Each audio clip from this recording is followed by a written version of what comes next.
Friends, आज मैं लेकर आ गई हूँ एक बहुत ही अमेजिंग चाइनीज ड्रामा, जिसके स्टार्ट में हम एक लड़की सू शाओ को देखते हैं जो कि हॉस्पिटल में थी। तभी उसका हस्बैंड शेन वहाँ पर आ गया था, जिसको देखते हुए सू कहने लगी थी कि हस्बैंड प्लीज मुझे बचा लो। ये बात सुनते हुए हम शेन को देखते हैं जो जाते हुए सू को थप्पड़ मारते हुए बोलने लगा था कि मुझे हस्बैंड मत बोलो। वो फैमिली की 100 बिलियन की प्रॉपर्टी मेरी होने वाली है, क्या तुम मुझे डिजर्व करती हो? अब मैं तुमसे पीछा छुड़ाने वाला हूँ। और ये कहकर वो चाकू निकालकर सू पर अटैक करने ही वाला था कि तभी जीहान की एंट्री होती है, जिसने आकर उसका हाथ पकड़ लिया था। जीहान को देखते हुए शेन कहने लगा था कि अंकल आप यहाँ पर क्या कर रहे हैं, जिस पर जीहान बोलता है कि ये तुम्हारी वाइफ है, तुम इसके साथ ऐसा कैसे कर सकते हो। लेकिन शेन कहने लगा था कि ये मेरी वाइफ है, आपको क्यों बुरा लग रहा है, क्या आप इससे लव करते हैं? इस पर जीहान कहने लगा था कि मैं तुमसे बड़ा हूँ और इसीलिए तुम्हें समझा रहा हूँ कि ये गलत है। और तभी शेन ने चाकू से उसके ऊपर ही वार कर दिया था और जीहान से बोलने लगा था कि मैं तो बहुत पहले से तुम्हें हेट करता था, आज मौका मिल गया तुमसे पीछा छुड़ाने का। और तभी हम देखते हैं कि जीहान और सू मारे गए थे और उनके मरने पर शेन हंसने लगा था। जिसके कुछ टाइम बाद हम शेन को देखते हैं कि अपने वेडिंग डे पर उसे याद आता है कि उसकी रीबर्थ हुई है और उसे सारी पुरानी बातें याद आ गई थी। और शेन जो कि उसे टी का कप ऑफर कर रहा था, उसे देखकर सोचने लगी थी कि जो गलती मैंने पहले की थी इस बार कभी भी नहीं करूंगी। और शेन से सॉरी करते हुए वो जाकर जीहान को किस करने लगी थी, जो देखकर सभी हैरान रह गए थे। और ग्रैंडपा वो तो बहुत ही ज्यादा खुश हो गई थी। और सू सब की तरफ देखते हुए जीहान का हाथ पकड़कर कहने लगी थी कि अब से मैं इसकी वाइफ हूँ, इसीलिए मुझे आंटी बोलना। जीहान की मदर ग्रैंडमा से कहने लगी थी कि आपको इतना खुश नहीं होना चाहिए, मुझे तो ये लड़की बिल्कुल भी नहीं पसंद। और शेन सू से बोलने लगा था कि ये सब क्या है, जिस पर सू बोलती है क्या तुम्हें नजर नहीं आ रहा कि मैंने तुम्हें छोड़ दिया है, अब मैं तुम्हारे अंकल से शादी करूंगी। शेन आकर सू से फिर से बात करने की कोशिश करता है, लेकिन सू ने उसे थप्पड़ मार दिया था। लेकिन शेन अभी भी नहीं रुकता तो सू ने एक और थप्पड़ मार दिया था और 2-3 थप्पड़ मारने के बाद कहने लगी थी कि अगर तुमने मुझे आंट नहीं बुलाया तो और थप्पड़ पड़ जाएगा। इस पर शेन कहने लगा था कि तुम ऐसा क्यों कर रही हो, आज हमारी शादी होने वाली है। लेकिन ये बात सुनते हुए सू बोलती है कि कौन तुमसे शादी करना चाहता था, मैं तो हमेशा से तुम्हारे अंकल के साथ थी। ये सब देखते हुए शेन को काफी ज्यादा गुस्सा आ गया था और शेन सू से बोलने लगा था कि तुम मुझे बेवकूफ बनाने की कोशिश कर रही हो, लेकिन मुझे समझ में नहीं आ रहा कि तुम ऐसा कर क्यों रही हो, इसके पीछे क्या रीजन है। अच्छी भली आज हमारी शादी हो जाती, लेकिन तुम तमाशा करने पर लगी हो।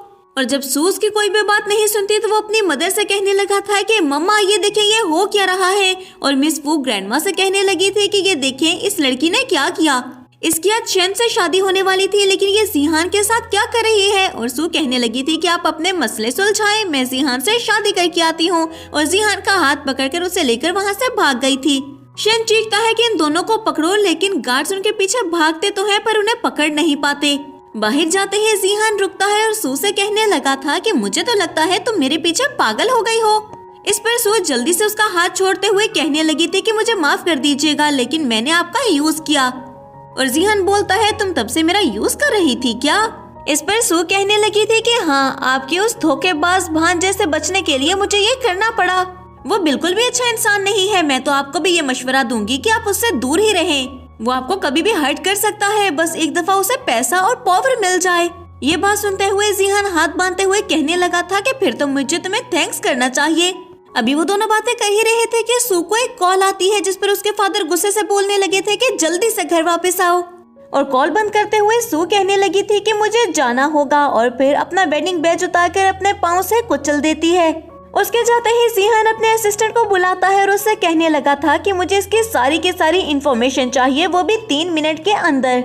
नेक्स्ट सीन में हम सू को देखते हैं जो जैसे ही अपने घर वापस गई थी तो उसके फादर उस पर गुस्सा करते हुए कहने लगे थे कि तुम में इतनी हिम्मत है कि तुम वापस आ जाओ, किस मुंह से वापस आई हो, ये तुमने क्या कर दिया। इसके बाद आंट लियो गुस्सा करते हुए कहने लगी थी कि तुम्हारी हिम्मत कैसे हुई शादी छोड़कर भागने की। आंट लियो की बात सुनते हुए सू फ्लैशबैक को याद करती है जब उसने आंट लियो से बोला था कि शेन उसे बिल्कुल भी अच्छा नहीं लग रहा, वो कोई धोखेबाज लग रहा है। और आंट लियो कहने लगी थी कि नहीं, वो बहुत ही ज्यादा अच्छा इंसान है। इस फ्लैशबैक को याद करते हुए सू कहने लगी थी कि अब तो सबको पता चल गया है कि मैंने शेन को छोड़ दिया, तो आपको ये 10 मिलियन वापस करने पड़ेंगे, इसी बात का दुख है ना आपको। लेकिन आंट लियो गुस्से से कहने लगी थी कि मैं तुम्हें ऑर्डर कर रही हूँ कि तुम्हें जाकर शेन से माफी मांगनी होगी। और उनकी बात सुनते हुए सू कहने लगी थी कि अगर शेन इतना ही ज्यादा अच्छा है तो आप अपनी बेटी की शादी उससे क्यों नहीं कर देती, फिर तो आपको सब कुछ मिल जाएगा ना। लेकिन लिन आगे बढ़ते हुए कहने लगी थी कि सू तुम्हें ये शादी जाकर करनी होगी क्योंकि ये पैसे मेरी स्पोर्ट्स कार बाय करने के लिए लिए गए थे। पर ये सुनते हुए सू ने लिन को थप्पड़ मार दिया था और अपने हाथ में पकड़े मेटल रेंच से उसके ऊपर अटैक करती है, जिसकी वजह से लिन नीचे जमीन पर गिर गई थी। और ये देखते हुए आंट लियो सू के ऊपर अटैक करने के लिए जाती है तो सू ने उनके ऊपर भी उसी रेंच से अटैक कर दिया था। ये देखते हुए आंट लियो चीखते हुए कहने लगी थी कि ये देखो हाई, इसने क्या किया, अपनी बेटी को कुछ नहीं बोलोगे क्या। मिस्टर सू हाई सू के ऊपर अटैक करने के लिए जाते हैं तो सू ने उनके ऊपर भी अटैक कर दिया था, जिसकी वजह से वो नीचे जमीन पर गिर गए थे और फिर सू से कहने लगे थे कि आखिर तुम चाहती क्या हो। ये सुनते हुए सू फ्लैशबैक को याद करती है जब वो मेस में थी और उसके पास खाने के लिए पैसे नहीं थे तो उसने आंट लियो को कॉल करके पैसे मांगे थे। तो आंट लियो ने ये कहकर मना कर दिया था कि बिजनेस चलाना बहुत मुश्किल है, तुम्हें 2-3 और जॉब्स कर लेनी चाहिए ताकि तुम्हारे पास ज्यादा पैसे आ जाएं। और कॉल बंद करते ही अपनी बेटी को उन्होंने 3 मिलियन दे दिए थे। और सू को क्योंकि बहुत ज्यादा भूख लगी थी तो इसीलिए लोगों का बचा हुआ खाना उसे खाना पड़ा था। ये याद करते हुए सू अपने फादर से कहने लगी थी कि क्या आप भूल गए हैं कि ये घर मेरी मदर का है। और उसके बाद उसने वहाँ पर कुछ लोगों को बुला लिया था और उनको ऑर्डर देती है कि यहाँ की सारी चीजें पैक करके बाहर निकाल दो। वो सब लोग चीजें पैक करने के लिए चले गए थे और आंट लियो तो बस रोती ही फिर रही थी कि ये सारी मेरी चीजें हैं। जिसके बाद सू कहने लगी थी कि मैं ऑफिशियली ये अनाउंस करने वाली हूँ कि मेरा आपसे कोई रिलेशन है ही नहीं। और सू दाहाई कहने लगे थे कि तुम यहाँ से निकल जाओ। सू वहाँ से चली गई थी, जिसके बाद हाई भी नीचे जमीन पर गिर गए थे। इसके बाद हमारा सीन चेंज होता है और रात के वक्त हम सू को बार में देखते हैं जहाँ पर वो अपनी फ्रेंड नियान के साथ ड्रिंक कर रही थी और उसकी फ्रेंड कहती है कि मुबारक हो, तुम उस धोखेबाज से बच गई। तभी उसे शन की कॉल आती है जो कि कहने लगा था कि मेरा अंकल बहुत जल्द मरने वाला है और अब तुम्हें कुछ भी नहीं मिलेगा। मुझे पता है कि तुम पैसे के लिए उसके पास गई हो, लेकिन ये सारा पैसा बहुत जल्द मेरे पास आ जाएगा। लेकिन सू को इस बात से कोई फर्क नहीं पड़ा था और उसकी इंसल्ट करके उसने कॉल बंद कर दी थी। नेक्स्ट सीन में हम जीहान को देखते हैं जिसने मास्क पहन रखा था और अपने असिस्टेंट से बोलने लगा था कि इतने साल तक मैं चुपके रहा हूं और किसी को अपनी आइडेंटिटी नहीं बताई ताकि मैं अपने फादर के कार एक्सीडेंट का पता लगा सकूं। और दूसरी तरफ ज्यादा ड्रिंक करने की वजह से नियान तो वहीं पर सो चुकी थी और सू उसे उठाने की कोशिश करती है और कुछ लड़के उन्हें बैठे देख रहे थे और सू पर भी उस ड्रिंक का असर होने लगा था और सू उठकर वहाँ से निकलती है। और दूसरी तरफ हम जीहान को देखते हैं जो कि कहने लगा था कि इस साल मैं खून का बदला खून से लूंगा। तब तक सू भी वहाँ पर पहुँच गई थी और जाते ही जीहान को हक कर लेती है। अब असिस्टेंट पूछने लगा था कि क्या इसको मैं बाहर फेंकवा दूं, लेकिन जीहान कहने लगा था कि तुम सब बाहर जाओ। और इसके बाद हम देखते हैं कि वो दोनों नाइट स्पेंड करते हैं। कुछ टाइम बाद सू सो रही थी जब वो ड्रीम देखती है कि 4 बच्चे उसको मम्मी बोल रहे थे और वो चीखते हुए उठते सोचने लगी थी कि मैंने ऐसा ड्रीम क्यों देखा। लेकिन तभी उसकी तबीयत खराब होने लगी थी। कुछ सोचते हुए वो चेकअप करवाने के लिए जाती है जहाँ पर डॉक्टर उसको बताने लगी थी कि वो प्रेग्नेंट है और वो भी क्वाड्रप्लेट्स के साथ।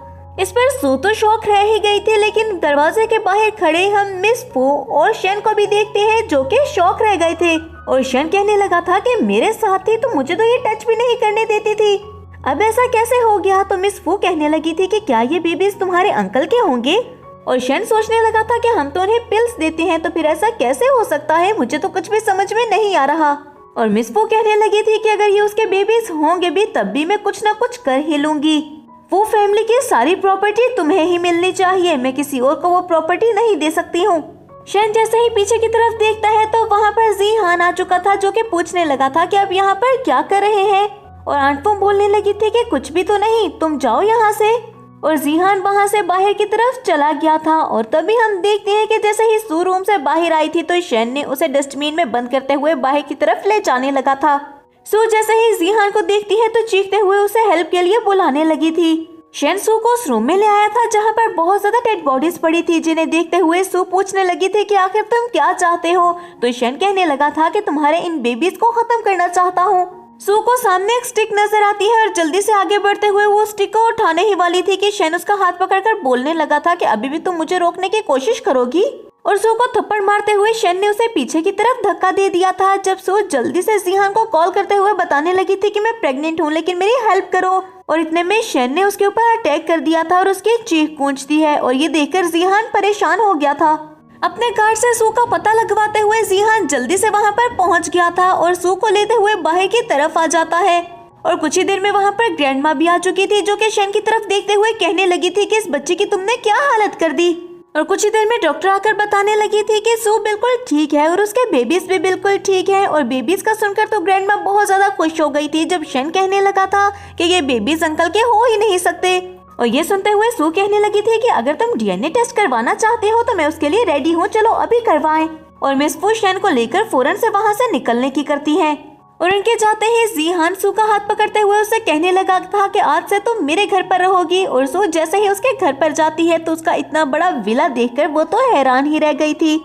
और जीहान पूछने लगा था कि क्या तुम्हें ये पसंद आया, तो इस पर वो कहती है कि हाँ बिल्कुल मुझे पसंद आया। लेकिन शन आकर फिर से वहाँ पर अपना मुंह खोलने की कोशिश करता है तो उससे वो कहने लगी थी कि अगर तुमने कोई भी बदतमीजी करने की कोशिश की तो मैं तुम्हें छोड़ूंगी नहीं। और अपना बड़ा सा मेटल रेंच उसने बाहर निकाल लिया था। जिसके बाद जीहान उसे लेकर रूम में जाता है और उसे कहने लगा था कि आज के बाद मुझे अंकल मत बुलाना।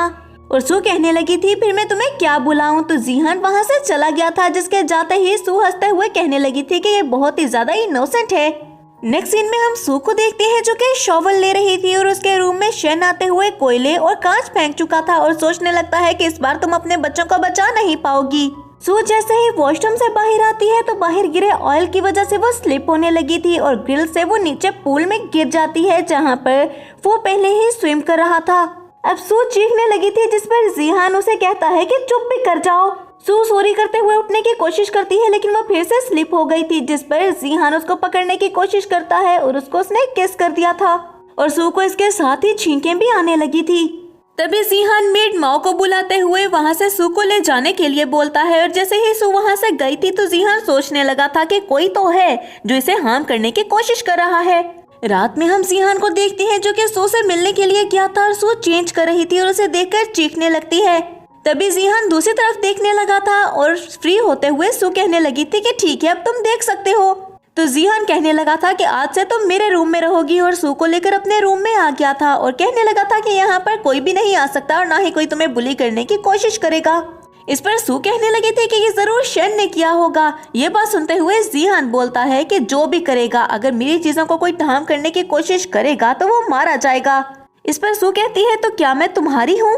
ये बात सुनते हुए जीहान कहने लगा था कि तुम्हारा तो पता नहीं है लेकिन ये बेबे जरूर मेरे हैं। तो सू कहने लगी थी फिर तो तुम मेरा जरूर ख्याल रखोगे और शन फिर तो मेरा कुछ नहीं बिगाड़ सकता। ये सुनते हुए तो जीहान स्माइल करने लगा था और सू बोलती है कि इन बेबीज का मैं भी ख्याल रखूंगी लेकिन अब मुझे नींद आ रही है। नेक्स्ट सीन में हम सू को देखते हैं जो कि सो रही थी और दूसरी तरफ जीहान को जो कि अपना मास्क निकालते हुए अपने असिस्टेंट को बुलाते हुए कहने लगा था कि शन को लेकर आओ। और असिस्टेंट ये सुनते हुए शन को लेने के लिए जा चुका था। और फिर हम शन को देखते हैं जो कि कुछ लड़कियों के साथ मौजूद था और गार्ड्स को देखते हुए खड़े होते हुए कहने लगा था कि तुम लोग कौन हो, लेकिन गार्ड ने उस पर डंडा मारते हुए उसे बेहोश कर दिया था। और जैसे ही शन होश में आता है तो वो जीहान के सामने बैठा हुआ था और जीहान को मास्क में देखते हुए शन कहने लगा था कि तुम तो जियो ये हो। ये सुनते हुए असिस्टेंट ने आगे बढ़ते हुए उसे थप्पड़ मार दिया था। अब शन कहने लगा था कि जियो ये मैंने आपको कैसे ऑफेंड किया है, मुझे इसके बारे में बताएं। तो तभी जीहान कहने लगा था कि तुमने मेरे लोगों को परेशान किया। इस पर शन बोलने लगा था आपके लोग, सू शाओ क्या आपकी है। जीहान उठता हुआ आगे बढ़ते हुए शन के गले के पास उसने नाइफ रख दी थी जिस पर शन चीखने लगा था लेकिन जीहान उसे हर्ट नहीं करता और नाइफ वापस असिस्टेंट को पकड़ाते हुए कहने लगा था कि अगर अगली बार ऐसा कुछ हुआ तो ये नाइफ वापस नहीं जाएगी। जीहान वहां से चला गया था जिसके बाद एक गार्ड ने आगे बढ़ते हुए शन की भी रस्सी को खोल दिया था और सब गार्ड्स ही वहां से चले गए थे और शन खुद को ही मारने लगा था। नेक्स्ट सीन में जीहान वापस आते हुए अपने ड्रॉ में अपना मास्क रखता है और जैसे ही वो सू का ब्लैंकेट ठीक करने लगा था तो सू ने उसको हग कर लिया था। नेक्स्ट मॉर्निंग जीहान अपने ग्रैंडमा के साथ नाश्ता करने के लिए बैठा हुआ था और तभी वहाँ पर सू आती है और जीहान के फेस को देखते हुए कहने लगी थी कि तुम्हें किसने बुली किया, मुझे बताओ, मैं उससे बदला लूंगी। और मोबाइल में अपना फेस देखते हुए जीहान कहने लगा था कि एक जंगली बिल्ली ने। इस पर सू कहती है जंगली बिल्ली, लेकिन विला में जंगली बिल्ली आई कहाँ से। और जीहान कहने लगा था कि वही तो मैं सोच रहा हूँ कि जंगली बिल्ली यहाँ पर हो कैसे सकती है, लेकिन वो इसी विला में रहती है। और ग्रैंडमा कहने लगे थे कि अच्छा ठीक है अब लड़ना बंद करो और चुप करके नाश्ता करो। कि इतने में वहाँ पर शन भी आ गया था और आकर वो सू को बातें सुनाने लगा था और सू उसके फेस पर जैसे ही थप्पड़ के निशान देखती है तो कहने लगी थी कि ये तुम्हें क्या हुआ। इस पर शन चीखते हुए कहने लगा था कि ये मत सोचना कि कोई तुम्हें सपोर्ट कर रहा है या मैं तुमसे डरता हूँ। तो सू कहने लगी थी फिक्र मत करो, मुझे किसी की सपोर्ट की जरूरत है भी नहीं, तुम्हारे लिए तो मैं ही काफी हूँ। अब ग्रैंडमा सू से पूछने लगी थी कि तुम्हारी तो ग्रेजुएशन कंप्लीट होने वाली है, तो तुम इंटर्नशिप के लिए कहाँ पर जाओगी? तो सू बताती है कि इंपीरियल ग्रुप। अब जीहान सोचने लगा था कि इंपीरियल ग्रुप तो मेरा है, और ग्रैंडमा कहने लगी थी कि इंपीरियल ग्रुप बहुत अच्छा है, तुम जरूर जाओ। नेक्स्ट मॉर्निंग हम देखते हैं कि सू इंपीरियल ग्रुप जाने के लिए निकल चुकी थी, और शन सोचने लगा था कि इंपीरियल ग्रुप के मैनेजर को मैं जानता हूँ, और मैनेजर को कॉल करके कहने लगा था कि वहाँ पर सू शाओ आ गई, उससे पीछा छुड़ाने में मेरी हेल्प करना। अब सू जैसे ही कंपनी में जाती है तो मैनेजर चेन उसके सामने आ गई थी और उसे कहने लगी थी कि मैंने तुम्हें फायर कर दिया है क्योंकि तुम लेट आई हो। इस पर सू कहने लगी थी लेकिन मैं तो बिल्कुल टाइम पर हूँ। तो मैनेजर चेन कहने लगी थी कि मुझसे तो बाद में आई हो ना। और वहाँ पर बैठी सारी कोलीग्स आपस में बातें करने लगी थी कि ये लड़की काफी ज्यादा अनलकी है जो इस मैनेजर चेन के मत्थे लग गई। लेकिन सू मैनेजर चेन की तरफ देखते हुए कहने लगी थी कि तुम मुझे किस हक से फायर कर सकती हो? तो वो बहुत ही रौब से बताती है कि मैं मैनेजर हूँ। इस पर सू बोलने लगी थी और तो कुछ नहीं ना, और चुपचाप जाकर अपनी चेयर पर बैठकर काम करने लगी थी। अब ये देखते हुए तो चेन को काफी ज्यादा गुस्सा आया था और वो सोचने लगी थी कि तुम्हें तो मैं देख लूंगी। दूसरी तरफ जीहान अपने असिस्टेंट से पूछता है कि यहाँ पर सू का काम कैसा जा रहा है, जिस पर असिस्टेंट बताने लगा था कि मैनेजर उनको टारगेट कर रही है। ये सुनते हुए जीहान ने अपना मास्क निकाल लिया था, और हम चेन को देखते हैं जिसने काफी ज्यादा फाइल्स निकालकर सू के सामने लाकर फेंक दी थी और कहती है कि तुम्हें शाम तक ये सारा काम कंप्लीट करना होगा। सू जब इसे मना करती है तो वो उसकी कॉफी गिराते हुए कहने लगी थी कि तुम्हें मेरी बात सुननी होगी वरना निकल जाओ यहाँ से। और सू सोचने लगी थी कि ये मेरी फर्स्ट जॉब है, हर हाल में मुझे ये करनी होगी। कुछ टाइम बाद हम देखते हैं कि सभी लोग उठकर जाने लगे थे, लेकिन सू वहीं पर बैठकर काम कर रही थी, और तभी वहाँ पर जीहान मास्क पहन कर आ गया था। सू से देखकर पूछने लगी थी कि आखिर तुम कौन हो? तो वो बताता है कि मैं न्यू इंटर्नी हूँ, मैं तुम्हें सारा काम समझा दूंगा। लेकिन वो सू के हाथ की तरफ देखता है जहाँ पर चेन ने कॉफी गिराई थी, इसीलिए वो सू के लिए मेडिसिन लेकर आया था कि उसके हाथ पर लगा सके। अब मेडिसिन को देखते हुए सू कहने लगी थी कि मैं खुद ही लगा लूंगी, लेकिन उसे जीहान बोलने लगा था कि मैं लगा दूंगा और जब तक तुम्हारा हाथ ठीक नहीं हो जाता रोज मैं ही लगाऊंगा। ये सुनते हुए सू कंप्यूटर स्क्रीन की तरफ मुड़ते हुए कहने लगी थी कि मुझे काफी सारा काम है, मैं बिजी हूँ। तो जीहान उससे कहने लगा था कि मैं तुम्हारी हेल्प कर देता हूँ। जीहान काम करने लगा था और जैसे ही काम कंप्लीट करके वो सू की तरफ देखता है तो सू सो चुकी थी और उसके ऊपर अपना कोट उड़ाते हुए वहाँ से वो चला गया था। नेक्स्ट मॉर्निंग जैसे ही सू उठती है तो अपने सामने लंच बॉक्स को देखती है जिसके ऊपर एक चिट भी थी कि तुम्हारा प्रोजेक्ट मैंने कंप्लीट कर दिया है और ये नाश्ता तुम कर लेना, ये गर्म है। इतने में चेन भी वहाँ पर आ चुकी थी और सू के हाथ में लंच बॉक्स देखते हुए कहने लगी थी कि तुम नाश्ता कर रही हो, क्या प्रोजेक्ट कंप्लीट हुआ? सू से जैसे ही फाइल दिखाती है तो उस फाइल को देखते हुए चेन काफी ज्यादा हैरान हो गई थी और सोचने लगती है कि इसने इतनी जल्दी इसको कंप्लीट कैसे कर लिया, और अब बहाने ढूंढ रही थी कि किसी तरह फिर से वो सू को बुली करे। कि इतने में हम देखते हैं कि वहाँ पर जीहान आ चुका था, जिसको देखते हुए सभी लड़कियां उसकी तारीफ करने लगी थी और चेन भी उसको सेड्यूस करने की कोशिश करती है, जिसको धक्का देते हुए जीहान सू के पास चला गया था। और सू पूछने लगी थी कि तुम यहाँ पर क्या कर रहे हो? तो वो कहने लगा था कि मैंने बताया था ना कि मैं इंटर्नी सुपरवाइजर हूँ, तो मैं ही तुम्हें सुपरवाइज करूंगा। लेकिन चेन को तो ये देखते हुए बहुत ज्यादा गुस्सा आया था और उसने सू को धक्का दे दिया था, लेकिन इससे पहले कि सू गिरती जीहान ने उसे गिरने से बचा लिया था।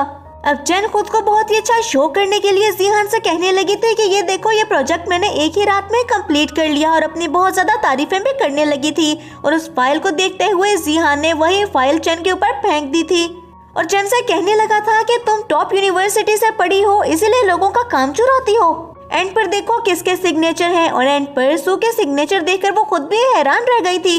और सभी कोलिग्स आपस में बातें करने लगी थी कि ये तो सू शाओ ने किया था, इसने अपना नाम क्यों लिया।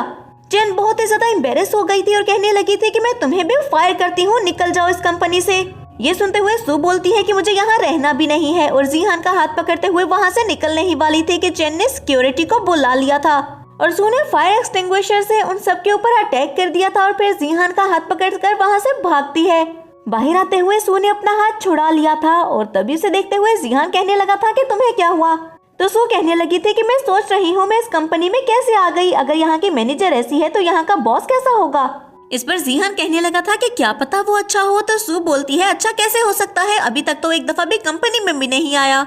इस पर जीहान कहने लगा था तुम बिल्कुल ठीक कह रही हो, ये कंपनी बिल्कुल भी अच्छी नहीं है। ये सुनते हुए सू हंसते हुए कहने लगी थी हाँ अब तुम मेरी बात समझे, हम दोनों मिलकर नई जॉब ढूंढते हैं।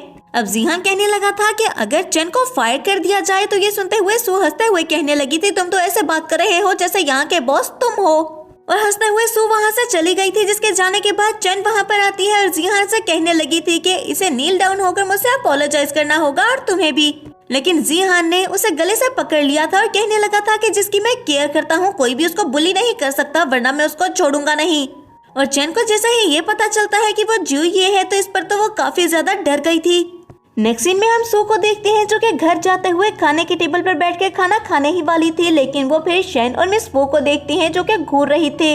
उन्हें देखते हुए सू वहीं पर रुक गई थी और शेन ग्रैंडमा को कुछ पेपर्स दिखाते हुए कहने लगा था कि इन पेपर्स को साइन करते हुए आपको सारी कंपनी मेरे नाम पर करनी होगी। लेकिन ग्रैंडमा इसके लिए बिल्कुल भी नहीं मान रही थी।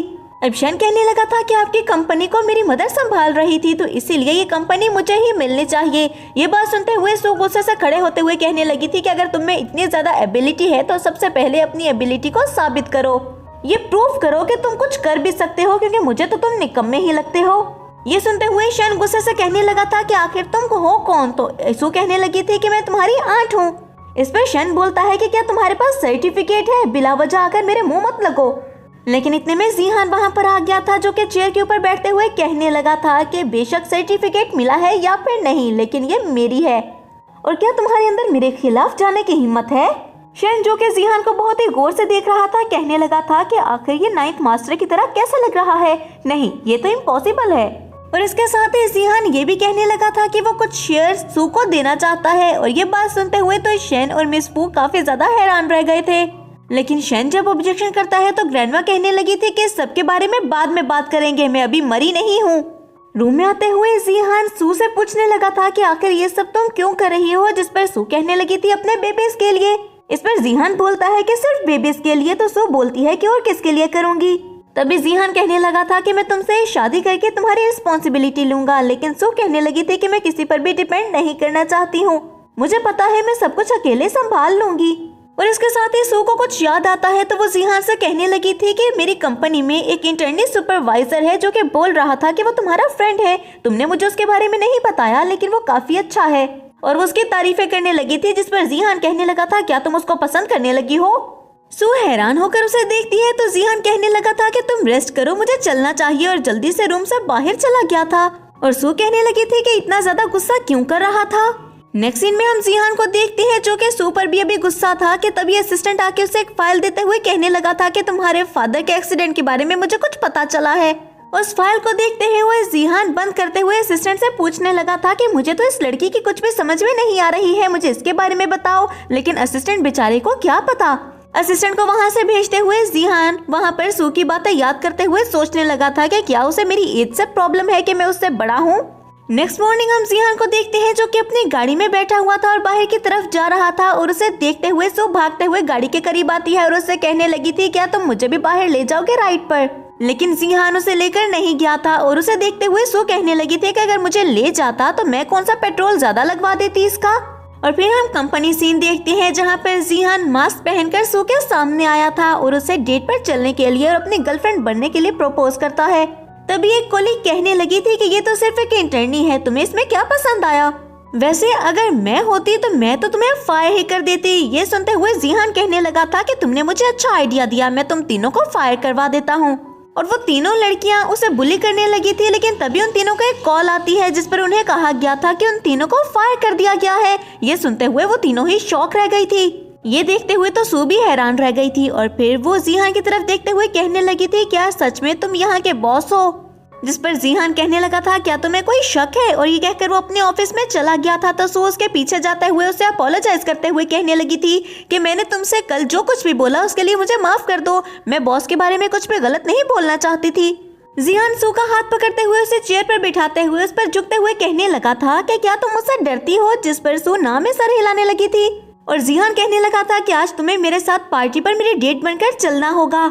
लेकिन सू इसके लिए नहीं मानती। तो जीहान उससे कहने लगा था कि अगर तुमने मेरी बात नहीं मानी तो जीहान को बहुत ज्यादा प्रॉब्लम हो जाएगी।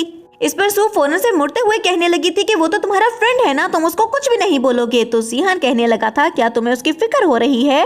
और सू बोलने लगी थी कि इस बात का तुमसे कोई लेना देना है ही नहीं। और तभी जीहान उससे कहता है कि अगर तुमने मेरी बात नहीं मानी तो मैं तुम्हें फायर कर दूंगा। और नेक्स्ट सीन में हम देखते हैं कि जीहान के साथ सू शॉपिंग करने के लिए जा चुकी थी, जहाँ पर जाते हुए वो एक बैग पसंद करती है और उसके बाद एक नेकलेस, और सेल्स गर्ल बताने लगी थी कि इस नेकलेस के प्राइस 3 मिलियन है। जीहान ने उसे वो खरीदने की परमिशन दे दी थी, जिस पर जल्दी से सू ने वो खरीद लिया था। सू वहाँ से आगे जाती है और बहुत ही महंगी महंगी चीजें खरीद रही थी। जिसके बाद कपड़ों की बारी आई थी। वो हर ड्रेस को ट्राई कर रही थी, लेकिन जीहान को कुछ भी पसंद ही नहीं आ रहा था। और एंड पर वो एक रॉयल ड्रेस पहनकर रेडी होकर जैसे ही जीहान के सामने आती है तो जीहान तो उसको देखता ही रह गया था। रात में हम पार्टी का सीन देखते हैं, जहाँ पर एक लड़की सू में अपनी तारीफें करते हुए कहने लगी थी कि जीहान ने अभी तक मुझे नहीं देखा है, वरना वो मुझे ही चूज करता अपनी गर्लफ्रेंड के लिए। और उसके साथ खड़ी लड़की उसे कहने लगी थी कि बिल्कुल तुम ठीक कह रही हो, तुम काफी ज्यादा खूबसूरत हो। लेकिन सू में जैसे ही जीहान के साथ वहाँ पर सू को आते हुए देखती है तो उसे काफी ज्यादा गुस्सा आ गया था। सू खाने की तरफ जाती है तो सूमी ने एक लड़की को उसे बुली करने के लिए भेज दिया था, जिससे सू की फाइट होने लगी थी। और जब जीहान आकर वहाँ पर देखता है तो सू को चोट लग चुकी थी और वो पूछता है कि ये किसने किया, तो इस पर सू ने बता दिया था कि ये सामने खड़ी लड़की ने। और जीहान उसे अपोलोजाइज करने के लिए बोलता है और फिर सू को गोद में उठाते हुए वहाँ से ले गया था। लेकिन सूमे को इस पर बहुत ज्यादा गुस्सा आया था और वो कहने लगी थी कि इसको तो मैं हासिल करके रहूंगी। जीहान सू को रूम में लेकर जाता है और उसके पाँव पर मेडिसिन लगाता है। जिसके बाद सू वहाँ से अपने घर जा चुकी थी और एक स्मेल रूम में फैलने लगती है, जिससे जीहान को नशा तारी होने लगा था। और एक बॉक्स में बंद होकर सू में रूम में आती है, जो कि उसे सेड्यूस करने की कोशिश करने लगी थी। लेकिन जीहान ने उसे थप्पड़ मार दिया था और फिर अपने गार्ड को बुलाते हुए वो सूमे को वहाँ से ले जाने के लिए बोलता है, जिस पर वो रोते हुए कहने लगी थी कि प्लीज मुझे माफ कर दो। अब जीहान उसके वहाँ से जाते ही बाहर जाने लगा था और सू को पकड़ते हुए उसे किस करने लगा था, जिस पर सू कहती है कि मैं प्रेग्नेंट हूँ जीहान के बेबीज के साथ। और जीहान ने उसे सच बता दिया था कि वो जियो ये नहीं बल्कि जीहान ही है। अब नेक्स्ट सीन में हम देखते हैं कि सू उससे नाराज हो गई थी और जीहान से कहने लगी थी कि तुम्हें मुझ पर ट्रस्ट नहीं था, वरना तुम अपनी सच्चाई मुझे पहले ही बता देते। सू वहाँ से ग्रैंडमा के पास गई थी और ग्रैंडमा से कहने लगी थी कि मुझे रेस्ट करना है और अपने रूम में चली गई थी। और ग्रैंडमा जीहान को देखते हुए कहने लगी थी कि तुमने उसे बुली किया है तो उसको मनाना भी तुम्हें ही पड़ेगा। नेक्स्ट मॉर्निंग हम सू को देखते हैं, जो कि रोड पर चल रही थी और उसके पास जीहान की गाड़ी आकर रुकती है और उसे ऑफिस चलने का बोलता है, जिस पर सू कहने लगी थी कि बिल्कुल भी नहीं, मैं ऑफिस नहीं जा रही क्योंकि मैं रिजाइन करने वाली हूँ और मुझे पता है कि तुम तो मुझसे माफी भी नहीं मांगोगे। ये कहकर सू आगे की तरफ बढ़ने लगी थी और जीहान गाड़ी से निकलकर उसके पीछे आते हुए उसे हक कर लेता है और फिर उसे कहने लगा था कि मुझे माफ कर दो, ये सब मेरी गलती थी, मैं तुम्हें दोबारा कभी भी धोखे में नहीं रखूंगा और ना ही तुमसे झूठ बोलूंगा। जिसके बाद सू को पेन होने लगा था और जीहान उसे लेकर घर आ गया था और डॉक्टर को बुलवाया जाता है, जिसे देखकर सू कहने लगी थी कि सीनियर आप यहाँ पर क्या कर रहे हैं। और ग्रैंडमा बोलती हैं ये तो अच्छी बात है कि तुम दोनों एक दूसरे को जानते हो। जिसके बाद डॉक्टर गो सू को चेक करने लगे थे, लेकिन इस सब पर जीहान तो काफी ज्यादा जेलस हो रहा था और सू इस सबको एंजॉय कर रही थी। और रात में जीहान सू के करीब जाते हुए उसे कहने लगा था कि क्या तुम गोकू से काफी ज्यादा फेमिलियर हो। ये सुनते हुए सू स्माइल करते हुए कहने लगी थी कि क्या तुम जेलस हो रहे हो। इस पर जीहान पीछे हटते हुए कहने लगा था कि मुझे जेलस होने की क्या जरूरत है, मैं नहीं हो रहा जेलस। और उसके बाद जीहान सू को बताने लगा था कि 20 साल पहले मेरे फादर का एक्सीडेंट हुआ था, लेकिन आज तक मुझे लगता है कि वो किसी ने जानबूझकर करवाया था और इसी सब का पता लगवाने के लिए मैंने अपनी आइडेंटिटी छुपाई। अब सू कहने लगी थी कि इतने टाइम में तुमने कितना कुछ सफर किया है, जिस पर जीहान बोलने लगा था कि इस सब से फर्क नहीं पड़ता है, मुझे बस अब तुमसे और तुम्हारे बेबी से फर्क पड़ता है, मैं बस ये चाहता हूँ कि तुम दोनों सेफ रहो। और ये सुनते हुए सू ने जीहान को किस कर दिया था। नेक्स्ट मॉर्निंग हम मिस फू को देखते हैं, जो कि शियो फैमिली के सामने बैठी हुई थी और शीजू को वो बोलती हैं कि मैं 300 मिलियन दूंगी तुम्हारी फैमिली को। लेकिन शीजू ये शादी नहीं करना चाहती थी, तो उसकी मदर गुस्से से उसे धक्का देती है, जिससे उसका सर टेबल में लगा था और उसे कुछ फ्लैशबैक्स याद आते हैं, जिस पर वो शादी के लिए मान गई थी। और उसकी मदर पूछने लगती है कि अचानक से तुमने अपना माइंड क्यों चेंज किया। तो वह सोचने लगी थी कि मुझे पता चल गया है कि जीहान ही 9th मास्टर है और मुझे पूरा यकीन है कि बहुत जल्द वो मेरे प्यार में पागल भी हो जाएगा। दूसरी तरफ हम जीहान को देखते हैं, जो कि सू का बहुत ही ज्यादा ख्याल रख रहा था और उसे काफी ज्यादा खाना खिला रहा था। तभी आंट फू वहाँ पर आती हैं और जीहान को वो उस लड़की के बारे में बताने लगी थी, लेकिन जीहान को इस सब में कोई भी इंटरेस्ट नहीं था। तो वो उनसे बोलता है कि मैंने आपको बता दिया था ना कि मैं सिर्फ सू से ही शादी करूंगा। और सू भी कहने लगी थी कि आप हम दोनों को दूर नहीं कर सकती, इसीलिए ये सब करना बंद करें। और तभी वहाँ पर शीजू की एंट्री होती है, जो कि जीहान को इंट्रोड्यूस करवाने लगी थी खुद को। लेकिन सू जीहान का हाथ पकड़ते हुए कहने लगी थी कि क्या तुम हमारे रिलेशनशिप के बारे में जानती हो। तो ये देखते हुए शीजू सोचने लगी थी कि इस लड़की का मैं क्या करूं। जीहान शीजू को वहां से जाने के लिए बोलता है। इस पर शीजू कहने लगी थी कि क्या तुम्हें डर है कि तुम्हें मुझसे लव हो जाएगा। ये सुनते हुए सू कहने लगी थी कि तुम्हें इतना ज्यादा कॉन्फिडेंट होने की जरूरत नहीं है शीजू। और शीजू बहुत ही बड़ी बड़ी बातें करते हुए वहां से जाने वाली थी। जब जीहान उसको रोकता है तो शीजू स्माइल करने लगी थी और जीहान कहने लगा था कि तुमने मेरे फ्लोर को गंदा कर दिया, इसको साफ करके जाना। और मेड को आवाज देते हुए जीहान ने वहाँ पर पोछा मंगवा लिया था और वो शीजू को पोछा लगाने के लिए बोलता है। अब हम देखते हैं कि सू खाना खाए जा रही थी और वहाँ पर फर्श गंदा किए जा रहे थे और शीजू बार बार उसको साफ कर रही थी। लेकिन तभी जीहान शीजू के हाथ पर एक बर्थमार्क को देखते हुए उसे रोकते हुए पूछने लगा था कि ये बर्थमार्क कहाँ से आया। तो शीजू कहने लगी थी तो कि ये तो हमेशा से मेरे हाथ पर था। अब शीजू कहने लगी थी कि मेरा काम कंप्लीट हो गया है, मैं यहाँ से जा रही हूँ। लेकिन जीहान आंट वैंग को बुलाते हुए कहने लगा था कि गेस्ट रूम को साफ करवाएंगे, लड़की यहीं पर रहेगी। ये सब देखते हुए सू परेशान हो गई थी। सू जीहान की तरफ गुस्से से देखती है तो जीहान कहने लगा था कि वो बर्थमार्क मेरे लिए बहुत ही ज्यादा इम्पोर्टेंट है। इस पर सू कहने लगी थी ठीक है, फिर आज रात फर्श पर सोना, और उसे धक्का देते हुए वहाँ से चली गई थी। रात में हम जीहान को देखते हैं जो कि सू से मिलने के लिए आया था, लेकिन सू तो अभी भी उससे गुस्सा थी। तभी जीहान उसको बताने लगा था कि मुझे ऐसा लगता है कि उसी ने मेरी जान बचाई थी और शीजू ही उस मर्डरर को भी जानती है जिसको मैं ढूंढ रहा हूँ। अब जीहान सू से कहने लगा था कि मैं लव तो तुमसे ही करता हूँ और उसे गोद में उठाते हुए बेड पर ले गया था और उसे किस करने लगा था। लेकिन तभी शीजू रूम में आ गई थी और बोलने लगी थी कि मुझे स्टमक पेन हो रहा है और मुझे मेडिसिन चाहिए। लेकिन जीहान उस पर गुस्सा करते हुए कहने लगा था कि तुम्हें रूल्स के बारे में नहीं पता क्या। और आंट वैंग को बोलते हुए मेडिसिन उसने मंगवा दी थी और शीजू को रूम से निकाल देता है। लेकिन इस सब पे शीजू को काफी ज्यादा गुस्सा आया था। नेक्स्ट मॉर्निंग हम सू को देखते हैं जो कि बुक पढ़ रही थी और उसे बाहर आवाज आती है। तो वो सोचने लगी थी कि जीहान इतनी जल्दी कैसे आ गया। और जैसे ही वो बाहर की तरफ जाती है तो किसी ने उसको बेहोश कर दिया था। और जब वो होश में आई थी तो वो एक गोदाम में थी। शेन के हाथ में नाइफ थी और वो उसको मारने की कोशिश कर रहा था और इतने में शीजू भी वहाँ पर आ गई थी।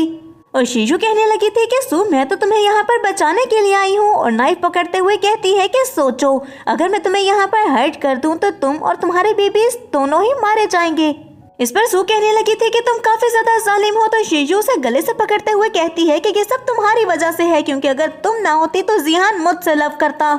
और फिर वो कॉल करते हुए कहने लगी थी कि सू को किडनैप कर लिया गया है, जल्दी से यहाँ पर आ जाओ।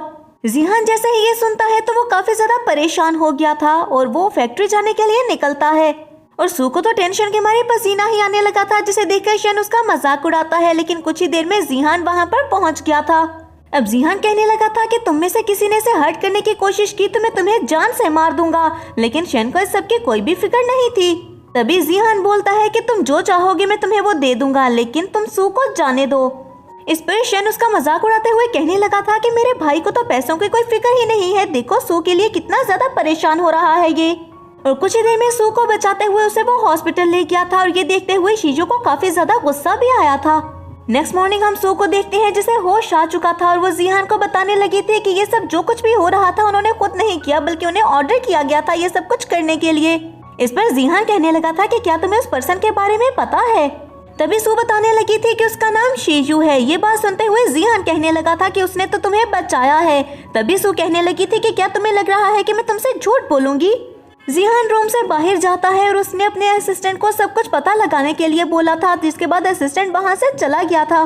तभी जीहान के पास डॉक्टर आती है जो कि बताने लगी थी कि शीजू को यूट्रस में इंजर्ड होने की वजह से हो सकता है कि वो पूरी लाइफ के लिए इनफर्टाइल हो जाए। तभी जीहान शीजू से मिलने के लिए जाता है और उसे कहने लगा था कि मैं तुम्हारे लिए बेस्ट डॉक्टर का इंतजाम करूंगा और तुम बिल्कुल ठीक हो जाओगी।